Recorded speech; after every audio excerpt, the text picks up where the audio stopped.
नारद उवाच प्रणम्य शिरसा देवं गौरीपुत्रं विनायकं भक्त्या व्यासः स्मरेत् नित्यम् आयुः कामार्थसिद्धये प्रथमं वक्रतुण्डं च एकदन्तं द्वितीयकं तृतीयं कृष्णपिङ्गाक्ष गजवक्त्रं चतुर्थकं लम्बोदरं पञ्चमं च षष्ठमं विकटमेव च सप्तमं विघ्नराजेन्द्र धूम्रवर्णं तथाष्टमं नवमं भालचन्द्रं च दशमं तु विनायकम् एकादशं गणपतिं द्वादशं तु गजाननं द्वादशेतानि नामानि त्रिसन्दैः पठेन्नरः न च विघ्नभयं तस्य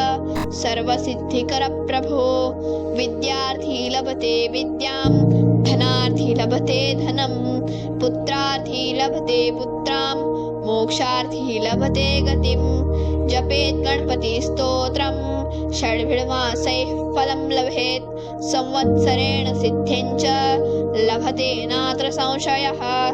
अष्टभ्यो ब्राह्मणेभ्यश्च लिखित्वा यः समर्पयेत् तस्य विद्या भवेत् सर्वा गणेशस्य प्रसादतः इति श्री